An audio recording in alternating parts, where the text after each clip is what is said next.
जंग के बीच इजरायल के प्रधानमंत्री नेतन्याहू कभी भी इस्तीफा दे सकते हैं। उनके इस्तीफे की खबर कभी भी आ सकती है, क्योंकि इजरायल के पूर्व प्रधानमंत्री लगातार नेतन्याहू से इस्तीफे की मांग कर रहे हैं और पूरे इजरायल में लगातार नेतन्याहू के खिलाफ जम के आंदोलन हो रहा है। और वहीं हिजबुल्लाह ने आखिरी चेतावनी नेतन्याहू को देने का काम किया है। पूरी जानकारी क्या है, सच्चाई क्या है, आगे मैं वीडियो में आपको बताऊंगा। नमस्कार, मेरा नाम नवीन कुमार नंदन और आप देख रहे हैं नेशनल दस्तक। आज युद्ध का 42वां दिन है। युद्ध थमने का नाम नहीं ले रहा है, क्योंकि नेतन्याहू की गुंडई दादागिरी साफ झलक रही है, सामने आ चुका है। और पूरी दुनिया के मुसलमान इस वक्त काफी गुस्से में हैं। पूरी दुनिया के मुसलमान साफ तौर पे यही कह रहे हैं कि फिलिस्तीन के ऊपर हमला ना किया जाए, वरना इसका जो अंजाम है बहुत ही ज्यादा बुरा होने वाला है। हिजबुल्लाह हो, ईरान हो, यमन हो, सऊदी अरब हो, रूस हो, ये सारे देश खुल के फिलिस्तीन के साथ खड़े हैं, मजलूम के साथ खड़े हैं। और जालिम कौन सा देश है, जालिम कौन सा नेता है, आप सबको पता है। नेतन्याहू एक जालिम प्रधानमंत्री हैं और इसीलिए नेतन्याहू के खिलाफ लगातार लोगों का गुस्सा फूट रहा है। लोग काफी गुस्से में हैं और अब इसीलिए इस्तीफे की मांग लगातार की जा रही है। न्यूज 18 इंडिया के हवाले से मैं आपको बता रहा हूं। न्यूज 18 इंडिया लिखता है, जंग के बीच इस्तीफा देंगे नेतन्याहू। नेतन्याहू की पार्टी के नेता भड़के, यानी नेतन्याहू की पार्टी जो है उसके जो नेता हैं वही लोग अब नेतन्याहू के खिलाफ हैं, यानी नेतन्याहू के खिलाफ वे लोग सड़कों पर आ गए हैं, बगावत कर रहे हैं। और इसीलिए नेतन्याहू से इस्तीफे की मांग लगातार की जा रही है। इजरायल के पूर्व प्रधानमंत्री ने नेतन्याहू के ऊपर कई गंभीर आरोप भी लगाया है। और अब वही जो भी प्लान था, सारा प्लान नेतन्याहू का फेल होता हुआ दिखाई दे रहा है। और इसीलिए न्यूज 18 इंडिया लिखता है, अपने ही घर में घिरे नेतन्याहू, यानी इजरायल में ही नेतन्याहू घिर गए हैं। और वहीं दूसरी जो सबसे बड़ी खबर है, टीवी 9 चला रहा, ईरान की सीधी धमकी, होने वाला है कत्लेआम, यानी अब इजरायल बचने वाला नहीं है। टीवी 9 भारतवर्ष से खबर चला रहा है। और वहीं देखिए टीवी 9 के हवाले से सूडान में आदिवासियों का नरसंहार किया गया है, यानी आदिवासियों को मारा जा रहा है।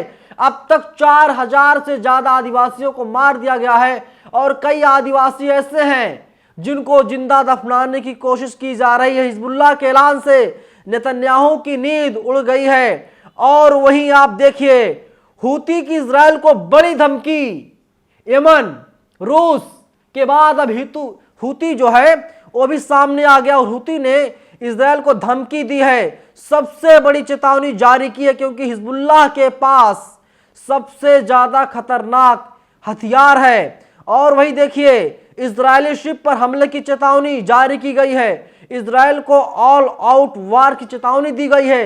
1 लाख से ज्यादा लड़ाके फिलहाल हूती के पास मौजूद है।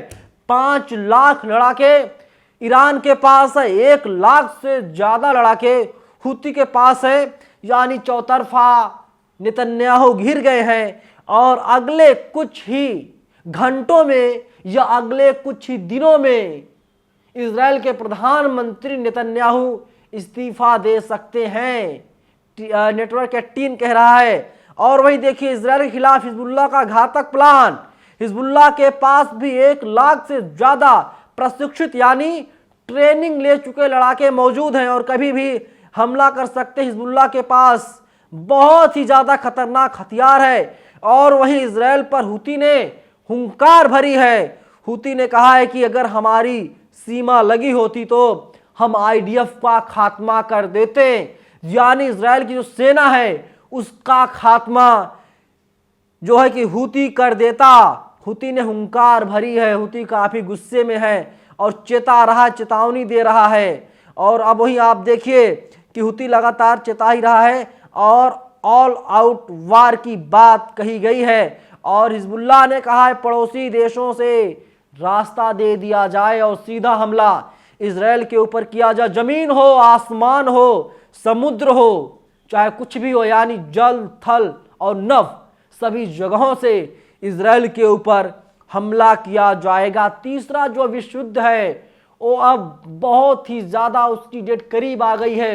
कभी भी तीसरा विश्व युद्ध शुरू हो सकता है। कल जो खबरें सामने आई थी, मैंने आपको अपडेट किया था कि जो सीज फायर पर बात बन गई है, लेकिन अब जो खबर सामने आ रही है सीज फायर पर बात नहीं बनी है, क्योंकि इजराइल के जो प्रधानमंत्री नेतन्याहू वो बहुत ही ज्यादा चालाकी दिखा रहे हैं। और वहीं देखिए अब TV9 लिखता अमेरिका ने इजराइल में गुप्त रास्ते से हथियार पहुंचाने का काम किया। गाजा में इजराइल की सबसे विध्वंसक बमबारी की गई। इजराइल के खिलाफ हूती के युद्ध का ऐलान है। जेलेंस्की के खिलाफ बगावत, फ्रंटलाइन के कमांडर्स बागी हो गए हैं और हूती लगातार चेतावनी दे ही रहा है, चेता रहा है। अब आप देखिए गाजा में किस तरीके से 4,500 से ज्यादा बच्चे, 3,000 से ज्यादा महिलाओं की मौत हो गई है।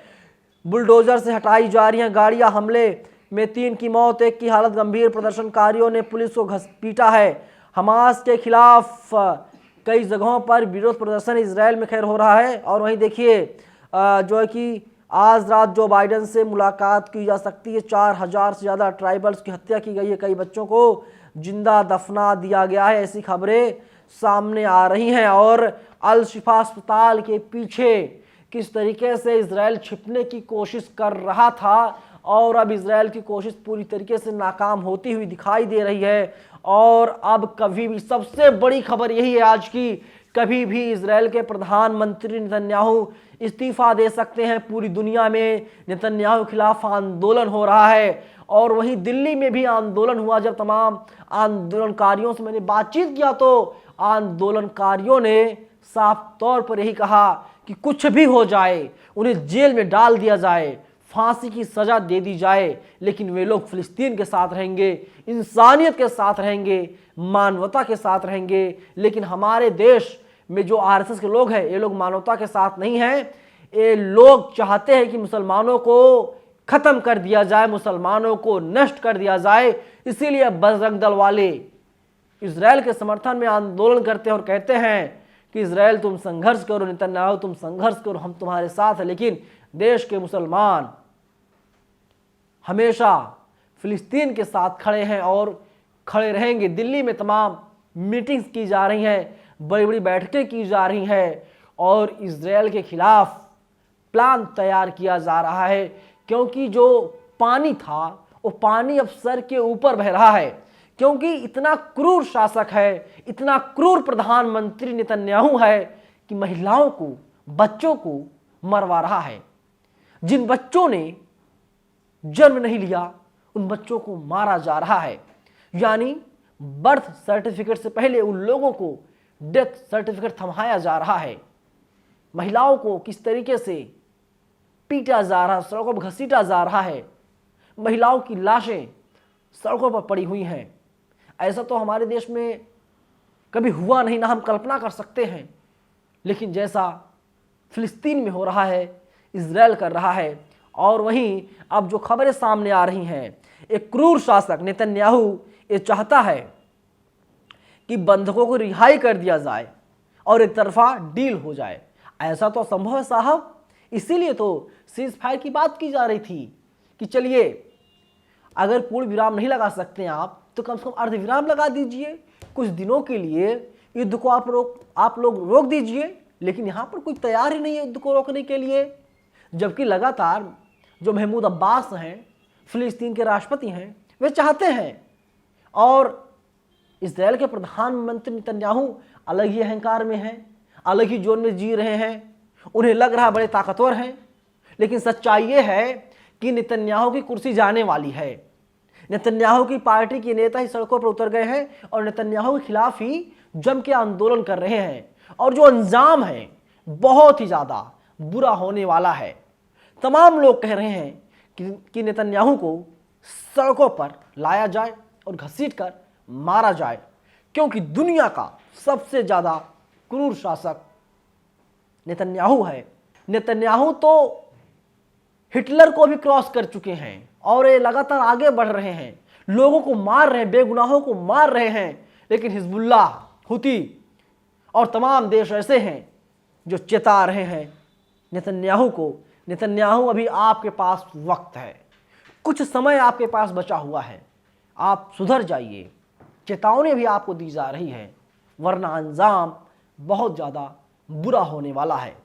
कितने सैनिक हैं, कितने लड़ाके हैं आपके पास, आप बताएंगे? 5 लाख से ज़्यादा लड़ाके सैनिक ईरान के पास हैं, 1 लाख से ज़्यादा हुती के पास है, 1 लाख से ज़्यादा हिजबुल्लाह के पास है।